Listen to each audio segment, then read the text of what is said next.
आपण आता या सगळ्या संदर्भात बोलूया। आंतरराष्ट्रीय घडामोडींचे अभ्यासक शैलेंद्र देवळाणकर सर आपल्या सोबत आहेत। शैलेंद्र सर, खूप खूप स्वागत तुमचं। तुम्ही कायमच सोप्या भाषेमध्ये सांगता की काय घडामोडी आंतरराष्ट्रीय पातळीवर घडतायत। सर, हा जो अमेरिकेने इराणवर हल्ला केलेला आहे, खरं तर युद्ध इस्रायल आणि इराणचं होतं, पण अमेरिकेने हा जो हल्ला केलेला आहे, काय सांगाल त्याविषयी? नाही, मला असं वाटतं की यामुळे साधारणतः 13 जूनला इस्रायलनी इराणवरच्या न्यूक्लिअर साईटवरती हल्ला केला होता. त्याच्यानंतर जवळपास एक 10 दिवसानंतर आज हा एक अमेरिकेकडनं हल्ला झालाय. त्यामुळे या संघर्षाचा जो संघर्ष आतापर्यंत इस्रायल आणि इराण पुरताच मर्यादित होता, त्याची व्याप्ती आता वाढलेली दिसते आहे. अमेरिकेने या संघर्षामध्ये उडी घेतल्याची अनेक कारणं आहेत. त्यापैकी सगळ्यात महत्वाचं म्हणजे इस्रायलवरती ज्या पद्धतीचे हल्ले हे इराणकडनं सुरू झाले होते. इस्रायलला पण त्याची फारशी अपेक्षाही नव्हती आणि कल्पनाही फारशी नव्हती. कारण जेव्हा इस्रायलने इराणवरती अटॅक केला, त्याच्यानंतर त्वरितच इस्रायलची जी आयरन डोम सारखी अत्यंत अत्याधुनिक अशी एअर डिफेन्स सिस्टम आहे, ती ब्रेक करत इराणचे मोठ्या प्रमाणावर हल्ले वाढले आणि ते हल्ले इतके वाढले, की इराणचे इस्रायलचे दवाखाने असतील, शाळा असतील, त्याचप्रमाणे शेअर मार्केटच्या इमारती असतील, ह्या उद्ध्वस्त व्हायला लागल्या. त्यामुळे इस्रायलकडनं मोठ्या प्रमाणावरती मागणी होती की अमेरिकेने त्यांच्या मदतीला यावं. आपण लक्षात घेतलं पाहिजे की अमेरिकेचं आखाता संदर्भातलं जे परराष्ट्र धोरण आहे, त्यावरती फार मोठा प्रभाव हा अमेरिकेमधल्या ज्यू लॉबीचा आहे आणि त्यामुळे ट्रम्पवरचा देखील दबाव वाढत होता.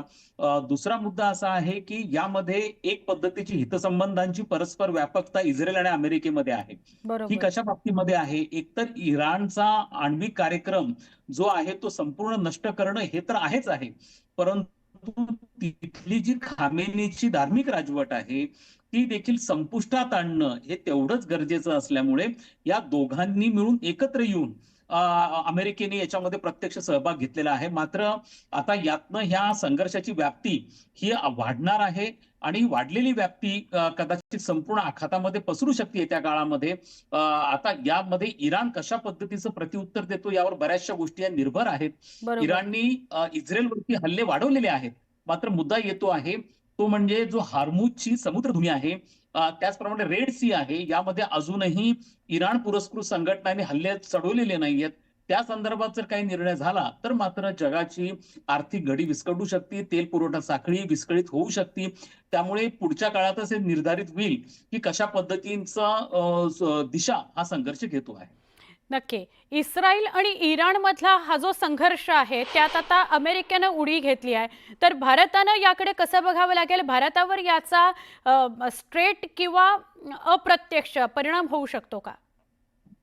आत्ता तरी भारतावरती त्याचा परिणाम फारसा होत नाहीये. परंतु जर हा संघर्ष चिघळला, अजून लांबला आणि याची व्याप्ती वाढली तर मात्र याची शक्यता नाकारता येत नाही. एकतर भारताने ऑपरेशन सिंधू सुरू केलेलं आहे. त्याच्या माध्यमातून जवळपास 1000 भारतीयांना जे इराणमध्ये अडकलेले होते त्यांना सुखरूपपणे मायदेशी परत आणलेलं आहे.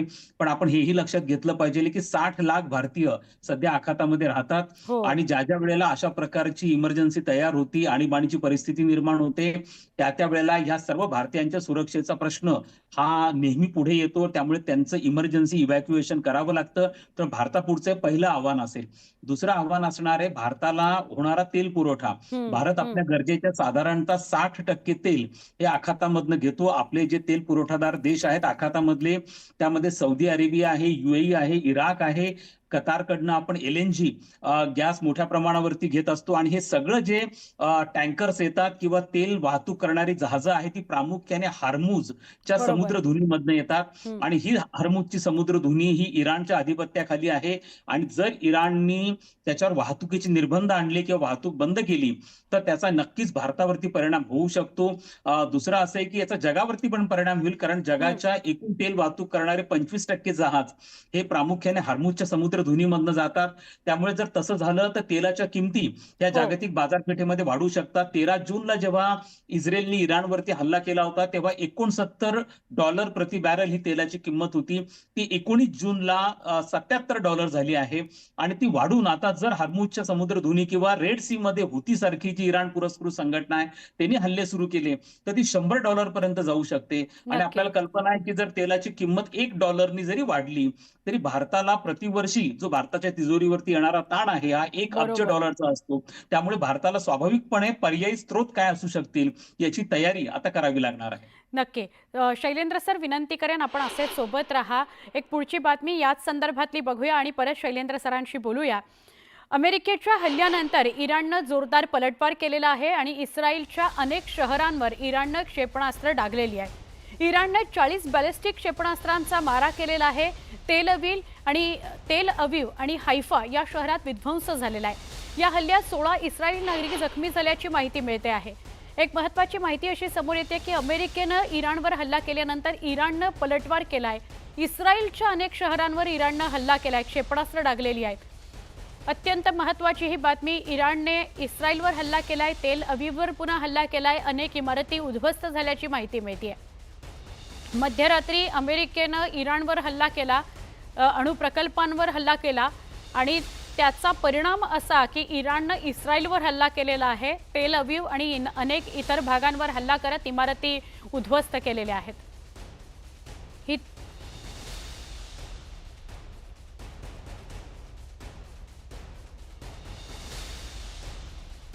इराणनं इस्रायलवर खैबर क्षेपणास्त्र डागलेली आहेत. त्यामुळे इस्रायलमध्ये गोंधळ उडालाय. बॅलिस्टिक आणि खैबर क्षेपणास्त्रांमुळे तेल अवीव आणि हायफा या शहरामध्ये मोठं नुकसान झाल्याची माहिती मिळते. ही जी 2 क्षेपणास्त्र आहेत, एकतर खैबर हे क्षेपणास्त्र डागलेलं आहे आणि बॅलिस्टिक क्षेपणास्त्र सुद्धा डागलेलं आहे. त्यामुळे इराणच्या हल्ल्यानं इस्रायल गोंधळून गेलेला आहे. तेल अवीव आणि हायफा या शहरात मोठं नुकसान झालेलं आहे. बॅलिस्टिक आणि खैबर क्षेपणास्त्रांमुळे या दोन्ही शहरांमध्ये, तेल अवीव आणि हायफामध्ये जास्त नुकसान झालेलं आहे.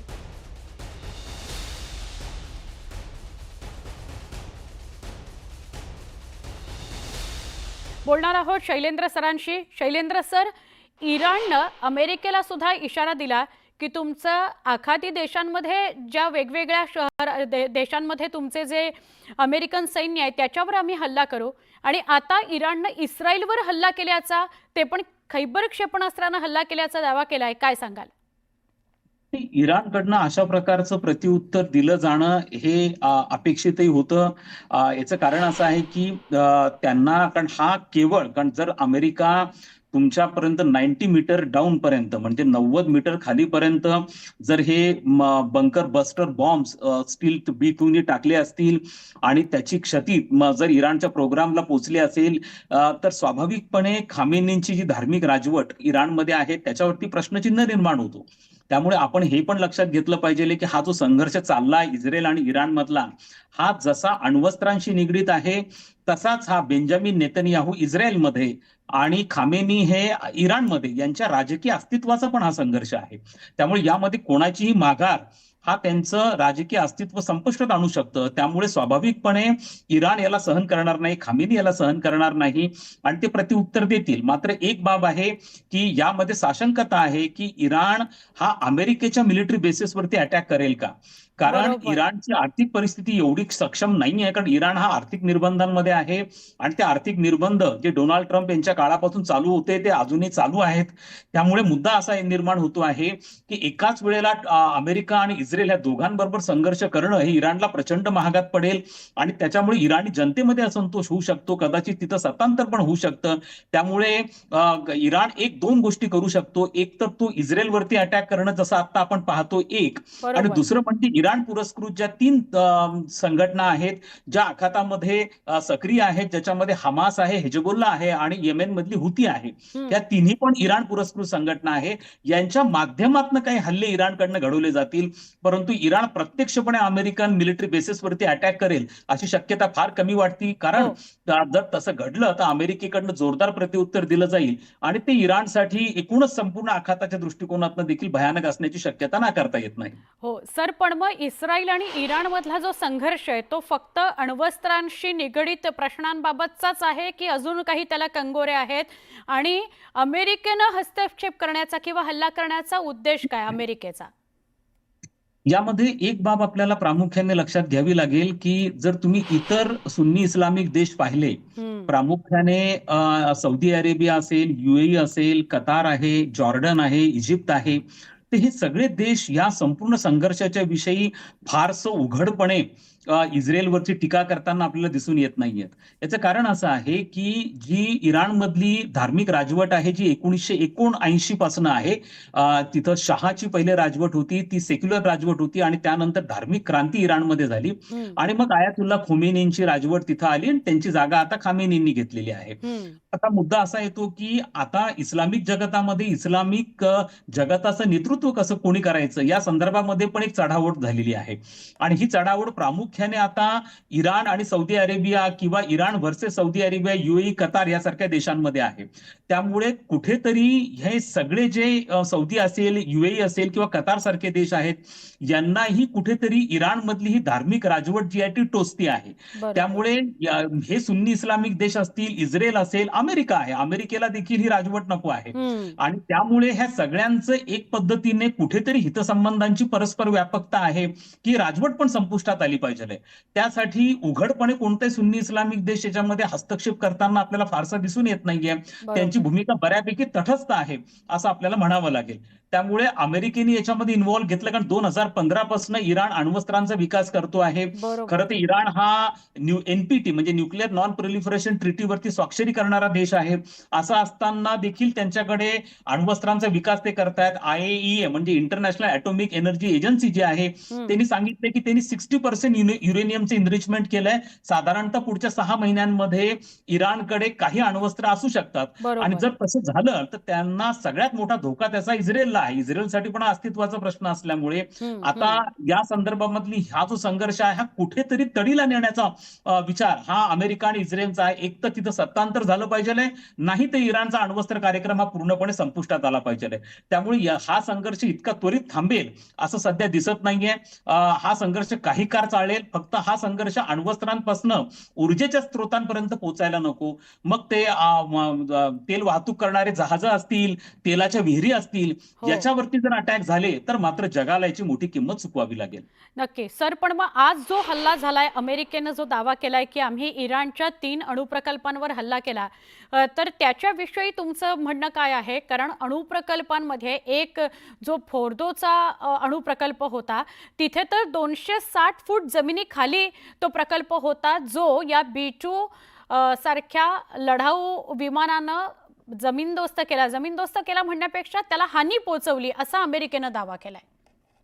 हे बघा, हा संघर्ष जेव्हा सुरू झाला इस्रायलमधला आणि इराणमधला आणि 13 जूनला ज्या वेळेला इस्रायलनी इराणच्या एका न्यूक्लिअर साईटवरती हल्ला केला होता, त्याच वेळेला इराणला याची कल्पना होती की आज ना उद्या अमेरिका हा इस्रायलच्या बाजूने या संघर्षामध्ये उतरेल आणि ही अच्छा. पण त्यांना हम्म. डोनाल्ड ट्रम्पचं एकूणच धोरण जे बघता हो, हो. त्यांना याची पण कल्पना होती की डायरेक्ट ट्रम्पकडनं अटॅक होऊ शकतो. हम्म, हम्म. त्यामुळे ही शक्यता अजिबात नाकारता येत नाही की त्यांनी त्यांचे जे न्यूक्लिअर वेपन्स अजून तयार नाही केलेत, परंतु त्यांचे जे प्लॅन्स आहेत, इक्विपमेंट्स आहेत, ते हलवल्याची शक्यता नाकारता येत नाही आणि ते हलवून त्यांनी अच्छा. दुसरीकडे शिफ्ट केल्याची पण शक्यता नाकारता येत नाही. हम्म, आणि जर हम्म. तसं घडलं असेल तर ते ट्रेस करणं, अमेरिकेकडे ती टेक्नॉलॉजी नक्कीच आहे, पण त्याला काही काळ लागू शकतो. इराणने अजून असा पण दावा केलेला आहे की आम्ही 6 महिन्यामध्ये पुन्हा एकदा हे सगळं रिक्रिएट करू शकतो. बरोबर. त्यामुळे हो. आमच्यासाठी ते अवघड नाहीये. हम्म. त्यामुळे यामध्ये पण एक बाब मात्र नक्कीच आहे की जवळपास हे जे स्टील्थ B2 बॉम्बर्स आहेत, यांनी 37 तास नॉनस्टॉप ट्रॅव्हल केलेला आहे आणि ते करून ते इथं आलेले आहेत आणि 90 मीटर्स खाली पर्यंत त्यांनी केलं. पण याच्या क्षती किती झाली आहे, नुकसान किती झालं हे कुणीही सांगणार नाही, हम्म. कारण ह्या सगळ्या गोष्टी ओपन डोमेनमध्ये, पब्लिक डोमेनमध्ये येत नाहीत. परंतु ही शक्यता नाकारता येत नाही की इराणनी आपले जे सगळे इक्विपमेंट्स आहेत ते पुन्हा शिफ्ट केले असण्याची शक्यता पण नाकारता येत नाही. हो सर, अजून एक वेगळा प्रश्न असा होता, ट्रम्प यांच्या संदर्भातला तो प्रश्न होता की जेव्हा भारत पाकिस्तान संघर्ष सुरू होता तेव्हा सुद्धा स्वतःच ट्रम्प यांनी ट्विट केलेलं होतं की आम्ही मध्यस्थी केली आणि त्यानंतर हे सगळं थांबलं. आता पुन्हा इराण आणि इस्रायलमध्ये सुद्धा आम्ही मध्यस्थी करतोय आणि शांतता प्रस्थापित करण्याचा प्रयत्न करतोय, असं एक त्यांचं ट्विट आलं, विधान आलं. आज तर हल्लाच केल्याचा स्वतःच ट्विट ट्रम्प यांनी केलेलं आहे. तर ट्रम्प यांचं आंतरराष्ट्रीय पातळीवरचं हे जे दृश्य स्वरूपातलं वागणं दिसतंय किंवा ट्विट्स दिसत आहेत किंवा त्यांच्या मूव्स दिसत आहेत, पावलं टाकणं त्यांचं दिसतंय, तर हे रणनीतीचा भाग समजायचं का त्यांचा स्वभाव विशेष? नाही, मला असं वाटतं की एकूणच डोनाल्ड ट्रम्प यांचं कार्य करण्याची जी पद्धत आहे, शैली आहे, त्याचं हे प्रतिबिंब आहे. ट्रम्प यांना सातत्याने चर्चेमध्ये राहायला आवडतं आणि ते चर्चेमध्ये राहायला त्यामुळे ते अशा स्वरूपाचे विधानं करतात, अशाच पद्धतीने सोशल मीडियावरती ते ऍक्टिव्ह असतात.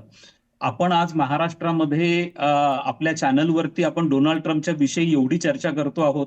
हाच डोनाल्ड ट्रम्प यांचा उद्देश आहे की सगळीकडे माझी चर्चा व्हावी आणि त्याच दृष्टिकोनातनं ते हे पण प्रयत्नशील असतात की जसं बराक ओबामांना 2008 मध्ये शांततेचा नोबेल पुरस्कार मिळालेला होता, हो, तसं त्यांना देखील तो पुरस्कार मिळावा ही बरोबर. त्यांच्यामधली सुप्त त्यांची आपण इच्छा आहे, मनीषा आहे आणि त्यासाठी ते सक्रिय पण असतात. दुसरं असं आहे की त्यांनी ज्या प्रकारच्या वल्गनाच म्हणू आपण त्याला निवडणुकांच्या काळामध्ये केल्या होत्या, प्रेसिडेन्शियल इलेक्शनच्या काळामध्ये, हो, की मी 24 तासामध्ये रशिया युक्रेन युद्ध थांबवेल, मी इस्रायल पॅलेस्टाईन संघर्ष थांबवेल, पण तसं काही होताना दिसत नाहीये. ते 6 महिने होऊन गेले तरी रशिया युक्रेन संघर्ष वाढतोच आहे. त्याचप्रमाणे नवीन नवीन संघर्ष तयार होत आहेत. त्यामुळे त्यांना कुठेतरी हे दाखवायचं पण आहे की मी एक पीसमेकर आहे, मी शांतता करू शकतो, क्रिएट करू शकतो, पीस क्रिएट करू शकतो, माझ्यामध्ये ती क्षमता आहे, मध्यस्थीची क्षमता आहे, हे देखील ते सातत्याने कुठेतरी दाखवण्याचा प्रयत्न करत असतात. त्यामुळे त्या दृष्टिकोनातनं ते सातत्याने ट्विटवरती सोशल मीडियामधनं ऍक्टिव्ह राहणं हं, आणि जेणेकरून सगळ्यांना संधी देणं की त्यांच्याविषयी आपण चर्चा केली पाहिजे. बरोबर. त्यामुळे सातत्याने चर्चेत राहणारं हे व्यक्तिमत्व असल्यामुळे त्यांच्याकडनं अशा स्वरूपाच्या गोष्टी होतात. पण एक बघितलं तर ते बऱ्याचशा गोष्टींमधनं नंतर माघार पण घेतात, हं, नंतर घुमजाव करतात आणि त्यामुळे आता ही जवळपास सगळ्यांनाच या गोष्टीची कल्पना झाल्यामुळे फारसं त्यांच्या संदर्भामध्ये आपण म्हणजे खूप जास्त गांभीर्याने किंवा त्याच्यातनं एक गोष्ट पण स्पष्ट होती की त्यांचे उपराष्ट्राध्यक्ष जे आहेत व्हॅन्स ते काहीतरी वेगळं स्टेटमेंट करतायत, त्यांचे मंत्रिमंडळातले सदस्य काहीतरी वेगळं स्टेटमेंट करतायत आणि ट्रम्प वेगळं स्टेटमेंट करतायत. अशी परिस्थिती अनेकदा उद्भवल्याचं आपल्याला दिसून येतं. नक्की. शैलेंद्र सर, एक बातमी बघूया आपण आणि त्यानंतर पुन्हा एकदा संवाद साधूया तुमच्याशी. अमेरिकेचे राष्ट्रपती डोनाल्ड ट्रम्प यांनी इराणला धमकी दिली आहे. इराण थांबला नाही तर पुन्हा आम्ही हल्ला करू, असा इशारा ट्रम्प यांनी दिलाय. इराणनं आता शांततेचा मार्ग स्वीकारावा असं आवाहन ट्रम्प यांनी केलंय. अमेरिकी सैन्यानं अचूक हल्ला केलाय, पण इराण पुन्हा चूक करेल तर मग हल्ला केलाच जाईल असं ट्रम्प यांनी म्हटलेलं आहे. अमेरिकेच्या हल्ल्यानंतर ट्रम्प यांनी ट्विट करत ही माहिती दिली की इराण जर आता थांबलं नाही, इराणने आता शांततेचा मार्ग स्वीकारावा, इराण जर थांबलं नाही तर मात्र आम्ही पुन्हा हल्ला करू. आपल्याबरोबर आहेत आंतरराष्ट्रीय घडामोडींचे अभ्यासक शैलेंद्र देवळाणकर सर, त्यांच्याशी आपण बोलणार आहोत. शैलेंद्र सर, मग आता इराण किती सस्टेन करू शकेल? एका बाजूला इस्रायल हल्ला करतच आहे, दुसरीकडे अमेरिकेनं पण हल्ला केलाय आणि इशारा सुद्धा दिलाय की आम्ही पुन्हा जर शांततेत नाही राहिलात तर हल्ला करू. तर इराणची काय पुढची पावलं असतील? नाही, मला असं वाटतं की इराण, जसं मी आता यापूर्वी सांगितलं हो, की हो. प्रत्यक्ष अमेरिकेच्या लष्करी तळावरती हल्ले करेल असं वाटत नाही. कारण ते त्यांच्यासाठी खूप जास्त डिझास्टरस असू शकतं. याचं कारण असं आहे की आजची इराणची एकूणच आर्थिक परिस्थिती पाहता एकाच वेळेला अमेरिका आणि इस्रायल या दोघांबरोबरही संघर्ष ओढवून घेणं हे त्यांना परवडणारं नाहीये. परवडणार नाही. इराणवरती गेल्या 6-7 वर्षांपासून आर्थिक निर्बंध आहेत. इराणची आर्थिक परिस्थिती फारशी चांगली नाही. चायना जर सोडला तर त्यांच्याकडे फारसं गुंतवणूक करणारं कोणी नाहीये. त्यांच्या तेलावरती त्यांचं तेल साधारणतः 33 लक्ष बॅरल्स प्रति दिवस इराणचं तेलाचं प्रोडक्शन आहे. त्यापैकी जवळपास 50% तेल हे एकटा चायना विकत घेतो. त्यामुळे चायनाच्या $400 बिलियन इन्व्हेस्टमेंट त्यांच्याकडे आहेत. मात्र याच्याशिवाय इराणकडे फार मोठ्या इन्व्हेस्टमेंट आहे असं आपल्याला म्हणता येणार नाही. त्यामुळे त्यांची पण ही इच्छा आहे की खूप जास्त प्रोलॉंग होऊ नये. त्यामुळे ते अमेरिकेला त्रास देतील असं वाटत नाही. पण दुसरा मार्ग त्यांच्याकडे फार मोठा आहे आणि तो म्हणजे इराण पुरस्कृत ज्या संघटना आहेत त्यांच्या माध्यमातून करणं आणि त्यामुळे अच्छा. ह्या संघटनांवरती तो दोष जाऊ शकतो. विशेष करून रेड सी मध्ये आता येमेननी हो, पण सांगितले की आम्ही इराणच्या बाजूने आहोत आणि येमेनमध्ये हुती ही इराण पुरस्कृत संघटना आहे जी याच्यामध्ये माहीर आहे, प्रसिद्ध आहे की टँकर्स म्हणजे विशेष करून तेल वाहतूक करणारे जे जहाज आहेत त्यांच्यावरती रॉकेटने हल्ला करण्यामध्ये, त्याच्या ऑइल रिफायनरीजवरती हल्ले करण्यामध्ये ही जी हुती संघटना आहे हो. ही याच्यामध्ये प्रसिद्ध आहे. त्यामुळे हुतीच्या माध्यमातून असे काही प्रकार हे घडले जाऊ शकतात. त्यामुळे कदाचित भविष्यामध्ये अमेरिकेकडनं जसा अटॅक हा इराणवर झालेला आहे तसं साऊथ लेबनन असेल किंवा येमेन असेल या ठिकाणी पण ह्या संघटनांच्या तळांवरती हल्ले अमेरिकेकडनं होऊ शकतात. हा दुसरा मुद्दा आहे. तिसरा, इराणच्या हातामधला जो सगळ्यात मोठं ब्रह्मास्त्र आहे ते ब्रह्मास्त्र म्हणजे स्ट्रेट ऑफ हार्मुज आहे. हार्मुजची समुद्रधुनी आहे आणि ही अत्यंत स्ट्रॅटेजिकली इम्पॉर्टंट आहे, तेलाच्या वाहतुकीसाठी अत्यंत इम्पॉर्टंट आहे आणि केवळ भारतच नाहीये तर जगभरातल्या बहुसंख्य देशांना जी तेल वाहतूक प्रामुख्याने जे ब्रेंट क्रूड ऑइल आहे, जे सौदी अरेबिया आणि ओपेक देश जे प्रोड्यूस करतात, हे ब्रेंट क्रूड ऑइल जे आहे हे प्रामुख्याने स्टेट ऑफ हार्मुज मधनं ट्रान्सपोर्ट केलं जातं. मॅक्सिमम म्हणजे जवळपास 25% स्टेट ऑफ हार्मुज मधनं ट्रान्सपोर्ट केलं जातं. हो त्यामुळे सर. त्याच्यावर जर निर्बंध टाकले तर मात्र त्याच्यामध्ये खूप साऱ्या गोष्टी होऊ शकतात. म्हणजे तेलाचे दुसरे पर्याय स्त्रोत घ्यावे लागतील, पर्यायी मार्ग शोधावे लागतील. कसं असतं की तेलाच्या किमती बऱ्याच गोष्टींवरती निर्भर असतात. एक तर ट्रान्सपोर्टेशन कॉस्ट असतं, इन्शुरन्स कॉस्ट असतं, तेव्हा अस्थिरतेच्या क्षणामध्ये इन्शुरन्स कॉस्ट ही वाढती. त्याचप्रमाणे ट्रान्सपोर्टेशनचे पर्यायी स्त्रोत जर शोधावे लागले तर त्याचा कॉस्ट वाढू शकते. त्यामुळे एकूणच तेलाच्या पुरवठा साखळीवरती याचे परिणाम होऊ शकतात. त्यामुळे इराणकडचं हे दुसरं अत्यंत महत्वाचं शस्त्र आहे. अजून तरी इराणने त्या संदर्भात निर्णय घेतलेला नाहीये, बरोबर. परंतु संघर्षाची व्याप्ती जर वाढली तर कदाचित इराणकडनं अशा प्रकारची शक्यता निर्णय घेण्याची शक्यता नाकारता येत नाही. नक्की. शैलेश सर, खूप खूप आभार. तुम्ही न्यूज 18 लोकमतशी संवाद साधलात त्याबद्दल. तुमच्याशी आंतरराष्ट्रीय कुठल्याही घडामोडींविषयी संवाद साधणं हा एक खूप चांगला अनुभव असतो. आपल्या प्रेक्षकांनाही हे पटेल. धन्यवाद सर पुन्हा एकदा. या सगळ्या चर्चेसकट आपण या बुलेटिनमध्ये इथेच थांबतोय. अजून काही ताज्या बातम्या, विशेष कार्यक्रमांसह परत भेटू. पहा फक्त न्यूज 18 लोकमत.